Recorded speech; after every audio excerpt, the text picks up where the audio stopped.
Rebonjour. Comme promis, on va voir maintenant comment changer l'enfil-aiguille sur une Janome 6700 Pro. Donc vous avez le même enfil-aiguille sur la Elna 720 Pro, qui est la même machine. Et ensuite, c'est un enfil-aiguille que vous allez retrouver sur la gamme des Skyline S5 et supérieure, et sur la gamme des Elna 680+, et puis les dernières machines en gamme professionnelle chez Janome et Elna qui sont sorties sur le marché. On va commencer par sortir cet enfil-aiguille, donc pour venir le changer. Donc on peut sortir l'enfil-aiguille. Donc on enlève la petite vis, alors qui est devant, je ne sais pas si vous l'avez vu, cette petite vis, elle est là, voilà. Donc vous allez la sortir. La deuxième petite vis qui est sur le côté, c'est pour le réglage de l'enfil-aiguille. Donc ça, cette vis est destinée à régler la position du petit crochet qui rentre dans l'aiguille.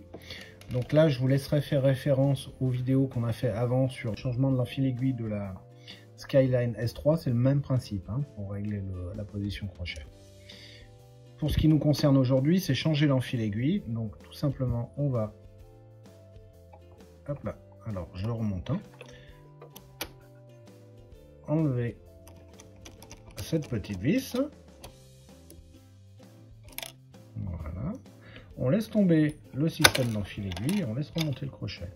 Donc là, on a récupéré une vis. Donc l'enfil-aiguille est en plusieurs parties. Vous avez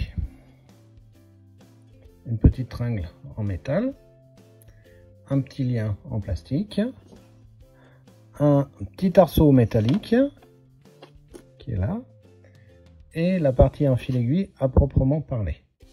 Et donc bien sûr la vis de blocage. Alors pour remonter tout ça, donc vous, le jour quand vous voulez le changer, vous achetez uniquement cette partie crochet, donc la partie à proprement dit enfil-aiguille. Pour le remonter, on va déjà préparer le petit berceau comme ceci. Donc le petit côté de la tringle en plastique sur l'arceau métallique, le grand côté de la tringle en plastique avec la petite partie qui dépasse vers le bas sur le lien. Donc le lien, vous voyez que vous avez également deux, hop là, voilà, deux petits axes qui partent. Donc l'axe plus grand sur le lien en plastique et l'axe plus petit dans l'enfil-aiguille. Je reprends tout mon petit bazar et je vais le replier de façon à ce que le lien en plastique parte vers l'arrière de l'enfil-aiguille et qu'on ait nos deux trous qui se superposent. Donc dans ces trous, vous voyez que la partie avant a un petit plat. Donc cette partie petit plat, ce sera la partie qui va aller du côté de la vis. Donc je remets tout ça. Donc je joue un petit peu pour que cela puisse rentrer en place dans mon axe. Je fais attention à une chose quand je mets ça en place. Donc vous avez une partie noire qui est ici, qui a une rainure à l'intérieur. Cette rainure doit accueillir la partie de l'axe qui dépasse du système. C'est ce qui permettra de faire la rotation du système enfil-aiguille. Donc vous devez être, quand vous avez bien remonté votre enfil-aiguille, vous devez être à fond contre la partie en plastique noir.